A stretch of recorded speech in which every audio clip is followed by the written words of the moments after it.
तो hello everyone, कैसे हैं सभी लोग। आशा करता हूँ कि सभी लोग अच्छे होंगे। और काफ़ी दिनों के बाद आज वीडियो आ रहा है क्योंकि 2025 में इस ईयर यूपीएससी का पीटी है, तो उसमें लगा हुआ हूँ, तो समय नहीं मिलने के कारण वीडियो नहीं आ रही थी। और आज 2025 प्रीलिम्स को लेकर के कुछ महत्वपूर्ण बातें की जाएंगी, जिस पे आप लोग बारीकियों से ध्यान दीजिएगा। जितने भी हमारे नए एस्पिरेंट हैं, जो पुराने एस्पिरेंट हैं, जिनको भी कुछ अभी तैयारी में दिक्कत हो रही है, गाइडेंस के लिए अगर आप लोग किसी से गाइडेंस लेना चाहते हैं तो आप हमसे भी जुड़ सकते हैं।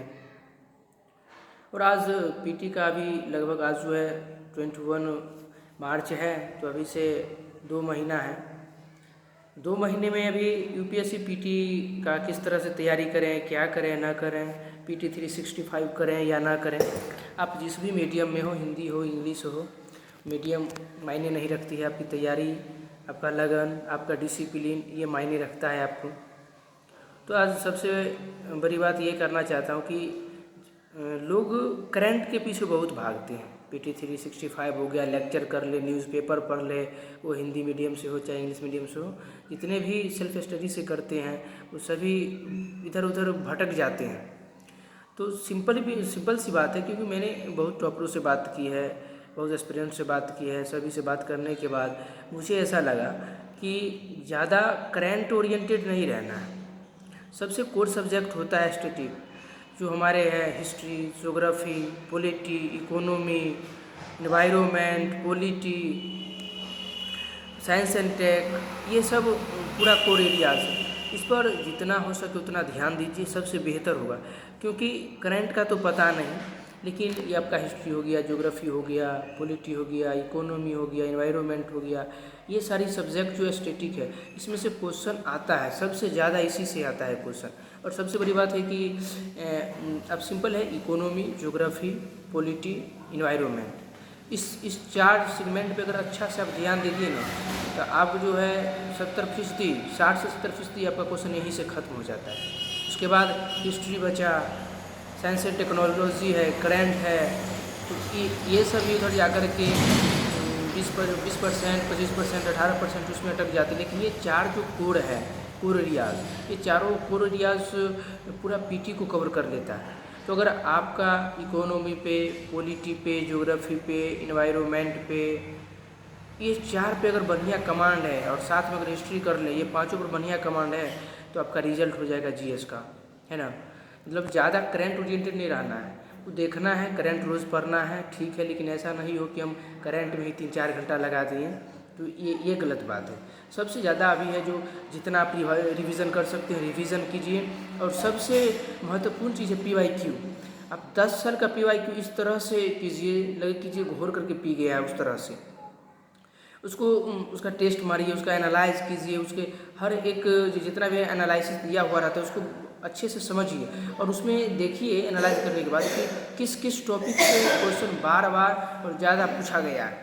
जो भी टॉपिक हो, या जैसे आप इकोनॉमी में देख लीजिए, पॉलिसी से अगर आ जाता है, मुद्रा से आ जाता है, बैंकिंग सिस्टम से आती है, तो ये सब कोर एरियाज है।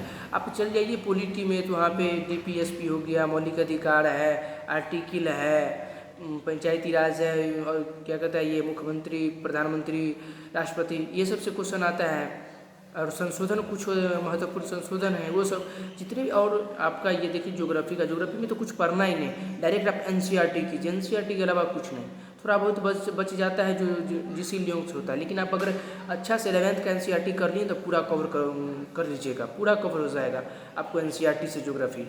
तो सोर्स में बता देता हूँ क्या क्या करना है आपको। हिस्ट्री में ज़्यादा कुछ नहीं, जो जैसे एंशिएंट, मिडाइवल और मॉडर्न हो गया, मॉडर्न के लिए स्पेक्ट्रम ले लीजिए, और एंशिएंट के लिए प्राचीन RS शर्मा का आता है, रामचरण शर्मा का, सतीश चंद्रा का मिडाइवल आता है, और उसमें से वो दोनों में से बहुत जो इम्पोर्टेंट टॉपिक है उसको ही पढ़ना है, पूरा बुक को नहीं पढ़ना है अभी। तो पूरा बुक को लेकर के बैठ जाइएगा तो महीना भर लग जाएगा हिस्ट्री को ख़त्म करने में। 4 सेगमेंट है, आर्ट एंड कल्चर भी है, तो art and culture, medieval, ancient, ये तीनों सब्जेक्ट को जो महत्वपूर्ण है, जैसे मुरियाज हो गया, गुप्ता हो गया, जैनिज्म हो गया, बुद्ध हो गया, ये सब हो गया।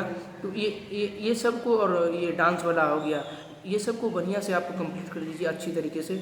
और हिस्ट्री जो मॉडर्न है, मॉडर्न के लिए तो स्पेक्ट्रम है ही। स्पेक्ट्रम में भी आप जो है स्वतंत्रता के बाद वाली जितने भी है बहुत इंपॉर्टेंट होती है, और उससे पहले भी क्रोनोलॉजी कुछ याद कर लीजिएगा तो हिस्ट्री कवर हो जाएगा। पॉलिटी के लिए आप सिर्फ लक्ष्मीकांत कीजिए, PT 365 आता है, वो भी अगर आर्ट एंड कल्चर के लिए PT 365 कीजिएगा तो उससे भी हो जाएगा। लेकिन मेरा मानना है कि आप कुछ तो कीजिए वहाँ से, तब PT 365 कर लीजिएगा तो बेहतर रहेगा। और पॉलिटी के लिए पॉलिटी कर लीजिए, PT 365 है तो वो भी कर लीजिए, ये कोई ज़रूरी नहीं लेकिन करना है, अगर समय है तो कर लीजिए। उसके बाद इकोनॉमी के लिए आप किसी का नोट्स ले लीजिए, किसी कोचिंग का नोट्स ले लीजिएगा, या मुरनाल सर का लेक्चर है, या बहुत सारे यूट्यूब पर ऐसे टीचर हैं जिन्होंने क्या कहता है कि ये अच्छे तरीके से पढ़ाया हुआ है। एक PW का भी सर हैं, भूपेश सर या कुछ नाम है उनका, वो भी पूरा फुल में इकोनॉमी का क्या कहता है टॉपिक वाइज मतलब वीडियो बनाए हुए हैं, और अच्छा तरीके से वो समझाए हुए हैं, कितने बेहतरीन तरीके से। और एक डॉक्टर शिविन सर हैं, वो इंग्लिश मीडियम है लेकिन वो भी बहुत अच्छा बताते हैं, गाइडेंस देते हैं, क्या स्ट्रेटेजी वगैरह सब अच्छा है, तो वहाँ से भी आप देख लीजिए। लेकिन इकोनॉमी के लिए सिंपल है, किसी का नोट्स है वो, या खुद हैंड रिटन नोट्स है, या क्लास की है उसका नोट्स है, तो उतना ही आप कीजिए, ज़्यादा कुछ नहीं करना है ना। तो पॉलिटी के लिए पॉलिटी हम लक्ष्मीकांत हो गया, हिस्ट्री के लिए वो बुक बताएं, तीनों बुक हो गया, और उसके बाद इकोनॉमी के लिए किसी का नोट्स ले लीजिए, ये हो गया। उसके बाद इन्वायरमेंट के लिए तो जो है आप PT 365 कर लीजिए, यही बेहतर है। और ज्योग्राफी के लिए तो 11th का NCERT बहुत इंपॉर्टेंट है, इंडियन और फिजिकल दोनों बहुत। और उसके साथ मैप करना बहुत ज़रूरी है। मैप की जगह तो मैप से भी बहुत सारे क्वेश्चन आते हैं। अगर ज्योग्राफी से आता है तो एक ज्योग्राफी अलग, फिजिकल और इंडियन हो वो अलग, एक मैप से आधी क्वेश्चन वहाँ से। अगर 18 क्वेश्चन या 16 क्वेश्चन पूछ दिया तो लगभग आधा 8 क्वेश्चन 9 क्वेश्चन डायरेक्ट मैप से आता है, और 8-9 क्वेश्चन उधर से आता है। तो आप लोग इस पर बारीकी से ध्यान दीजिएगा कि 11th का 2 बुक है, दोनों करना है, दोनों एकदम अच्छा तरीक़ा से करना है, आपको याद होना चाहिए। और उसके साथ साथ PYQ आपको रोज़ करना है, रोज़ करना है। और उसके बाद इन्वायरमेंट हो गया, साइंस एंड टेक्नोलॉजी के लिए PT 365 आप कर लीजिए। करंट के लिए रोज़ आप न्यूज़पेपर पढ़ते थे, न्यूज़पेपर पढ़िए, या आप मंथली मैगजीन करते हैं या PT 365 है तो वो करते हैं, कहीं से भी कीजिए लेकिन उसको भी कीजिए। और रोज़ PYQ कीजिए और उसका टेस्ट मंगा लीजिए। अब आपका टेस्ट जो हो, विजन IAS का हो या दृष्टि का हो या PW का हो, किसी का भी हो, आप टेस्ट ले लीजिए। सेक्शनल का अगर समय है तो सेक्शनल मारिए, नहीं तो फुल लेंथ टेस्ट दीजिए। और टेस्ट ये नहीं, अगर 10 टेस्ट आप लिए तो 10 टेस्ट को मारिए और एनालाइज कीजिए, है ना। ये नहीं कि मैं 30 टेस्ट लिया या उसके बाद सारी टेस्ट मार दिया उसके बाद एनालाइज नहीं किए, तो आपको टेस्ट मारने से कोई फ़ायदा नहीं मिलेगा, समझे ना। तो आप जो है टेस्ट मारिए, जैसे एक टेस्ट नंबर 1 आज मारे तो उसका जो है हमको पूरा एनालाइज करना है, और फिर कहाँ दिक्कतें मुझे हुई, जिस टॉपिक से दिक्कतें हुई हैं उस टॉपिक को उस सोर्स में जा करके वहाँ से पढ़ना है, उसको रिविज़न करना है, और फिर जो नेक्स्ट डे हम जो टेस्ट मारेंगे उसमें हमको इम्प्रूवमेंट होगा। तो GS के लिए हो गया, GS1 के लिए तो हो गया प्रीलिम्स का। और बच्चा C-सेट में हिंदी मीडियम हो, खासकर तो हिंदी मीडियम के बहुत सारे स्टूडेंट जो ऐसे एस्पिरेंट हैं जिनका मेंस बहुत बेहतरीन है, लेकिन C-सेट की वजह से वो रुक जा रहे हैं बार। और बहुत सारे तो इंग्लिश मीडियम के भी इतने बच्चे हैं जो C-सेट की वजह से रुक जा रहे हैं। तो C-सेट तो ऐसे नॉर्मली एग्ज़ाम से 3-4 महीने पहले से स्टार्ट कर लीजिए तो ठीक रहेगा, नहीं तो अभी तो 2 महीने हैं। अगर अभी भी आप करना चाहते हैं तो हो जाएगा, ज़्यादा बेचैन नहीं। जैसे कॉम्प्रीहेंशन हो गया, कॉम्प्रीहेंशन हिंदी मीडियम का जो है आप ये है मधुकर कोटकेसर ऑन एकेडमी पे, आप उनका देख लीजिए वीडियो, 4-5 वीडियो मैंने भी देखा है, बहुत इम्प्रूवमेंट उसमें आई है।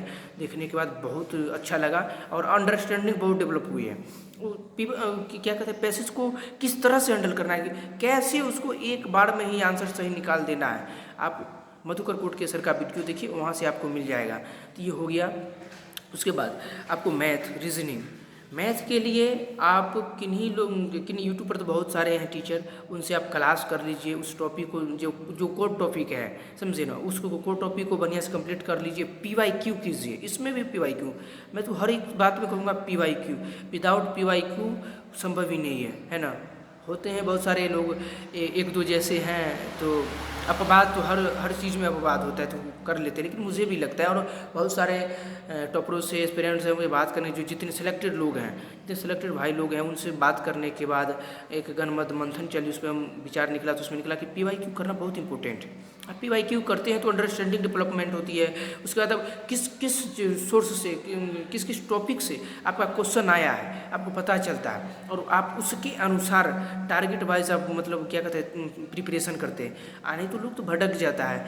अभी जो है डायरेक्ट आप यूट्यूब पे से कर लीजिए, अगर आपको क्लास नहीं है, नहीं खरीदे हुए हैं, कैपेबल नहीं है, तो यूट्यूब पे बहुत सारे हैं, आप सेट कर सकते हैं, मैथ रीजनिंग बढ़िया से कर सकते हैं। उसके बाद पैसेज के लिए आपको हम बता दिए हैं कि मधुकर कोटके सर तो मैथ रीजनिंग वो भी पढ़ाते हैं, लेकिन आपको उनसे भी बेहतर किसी अन्य टीचर से आपको अगर समझ आता है, अंडरस्टैंडिंग डेवलपमेंट वहाँ से होती है, तो आप वहाँ से कीजिए, कहीं से भी कीजिए, लेकिन आप कीजिए। और ये तो हो गई पीटी के लिए पूरा हो गया। लेकिन इसी में अब क्या करते हैं लोग, अभी जैसे 2 महीने में सोचेंगे हम ये भी पढ़ लेते, वो भी पढ़ लेते, नए सोर्सों के पीछे मतलब क्या करता है, जो पागल हो जाता है बच्चा स्टूडेंट, जो ये भी पढ़ लेते, नया सोर्स आया नहीं। अभी थोड़ा भी इधर उधर नहीं करना, आप जितना पढ़े हैं स्टैटिक पूरा उसी पर फोकस कीजिए, बार बार रिविज़न कीजिए, और बार बार जो है आप PYQ कीजिए और सेट मारिए। और तो मैं तो ये कहूँगा कि जब भी कीजिए अप्रैल में 15 या 20 अप्रैल के बाद, अभी से 15-20 अप्रैल तक आप ख़त्म कर लीजिए सिलेबस एक बार करके, और PYQ कर लीजिए। उसके बाद 20 अप्रैल के बाद आप डायरेक्ट टेस्ट मारिए, कम से कम 10 या 15 फुल लेंथ टेस्ट ले लीजिए, 15 टेस्ट, और उसके बाद 15 टेस्ट मारिए आप मई 5 तक, और साथ में एनालाइज कीजिए और PYQ कीजिए। उसके बाद 5 तारीख के बाद रिवीजन होगा, PYQ को एनालाइज करना है, और जितना टेस्ट मारे उसको भी एनालाइज करना है, और डायरेक्ट जाकर एग्ज़ाम में बैठना है, एग्ज़ाम हो जाएगा। लेकिन बहुत सारे एस्पिरेंट हो जी भैया हम ये भी कर रहे हैं, वो भी कर रहे हैं, हमसे नहीं हो रही है, देखिए। और अभी बहुत सारे स्टूडेंट का ये क्वेरीज आया कि भैया मुझे डर लग रहा है रिजल्ट को लेकर के, जी क्या होगा नहीं होगा, तो हमारी समाज में क्या इज्जत होगी, कैसे होगा, मर जाएंगे, ऐसे बहुत सारी बात है। तो देखिए पहले ही आप जिसे कहते हैं ना, आप खुद को जिताना नहीं चाहते, आप चाहते हैं कि हम हार जाएं, समझे ना। तो आप खुद को जिताने की कोशिश कीजिए, कोशिश करके देखिए कि हम खुद को जिताएं। आप खुद को अगर जिताना चाहिएगा तभी जाकर के आप जीतिएगा। कहता है ना, जो मन के हारे हार, मन के जीते जीत है। तो आप इसमें जो है मेंटली प्रिपेयर रहना बहुत ज़रूरी है, और हेल्थ आप बढ़िया रखिए, समझे ना, तब जाकर के ये क्रैक हो पाएगा। और किसी से कंपेयर नहीं करना है कि हमसे वो आगे निकल गया, हम पीछे हैं, नहीं। आप एक बेहतरीन काम कर रहे हैं, आपका जो लक्ष्य है, आपका जो गोल है, वो आप कर रहे हैं, बहुत अच्छा है। हर एक फल का हर एक स्वाद होता है, हर एक तरह का स्वाद होता है। ये नहीं कि जो आम खाए तो केला का स्वाद आ रहा है, अनार खाए तो अमरूद का स्वाद आ रहा है, ऐसा तो नहीं होता है ना। तो हर एक इंसान का बनावटी ईश्वर ने सभी को अलग तरीके से बनाया है, तो अलग तरीके से बनाया तो समय अलग ही खामियां और दोनों चीज़ होती हैं, लाभ हानि तो दोनों अलग अलग होती है। तो कैसे हम दूसरे से कंपेयर करें, जो वो हमसे आगे निकल गया, इसमें हो सकता है वो इसमें आगे निकल गया और दूसरी चीज़ों में मैं उससे आगे निकल जाऊँगा, है कि नहीं। तो अपने आप पर सेल्फ बिलीव बना कर रखिए, कॉन्फिडेंस बिल्ड कीजिए, समझे ना। किसी के बहकावे में मत आइए, और ज़्यादा सोर्सेस के पीछे मत भागिए, मैं तो यही कहूँगा। और जितना भी मैं अभी तक कहा हूँ, आप एक एक बातों को ध्यान रखते हैं तो आपका प्रीलिम्स नहीं रुकेगा, कभी नहीं रुकेगा। और साथ में अगर आप मेंस का एक क्वेश्चन पर डे या एक से 2 क्वेश्चन पर डे लिखते हैं, तो पीटी हो जाने के बाद आपको मेंस भी कोई नहीं रोकेगा।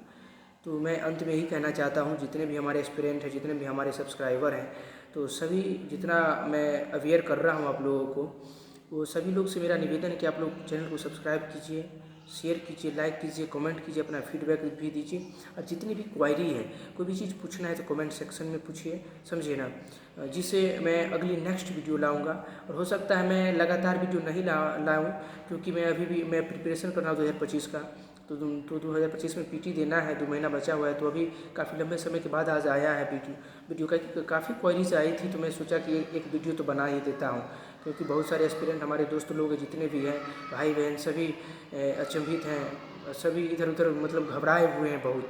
तो मैं ये वीडियो लाया हूँ आप लोगों को, जितने भी लोगों को हमसे गाइडेंस मिल रही है, आपको जितना प्रिपरेशन में हेल्प हो रहा है, हमें बहुत खुशी हो रही है। इसके लिए बहुत बहुत धन्यवाद। और फिर कहता हूँ कि आप लोग फुल वॉच कीजिए, जो मैं कहा हूँ वो कीजिए, रिजल्ट नहीं होगा फिर आप हमको कहिएगा, समझिएगा। और चैनल को सब्सक्राइब कर दीजिए और चैनल को अपने दोस्तों में शेयर कर दीजिए। चलिए, थैंक यू, जय हिंद।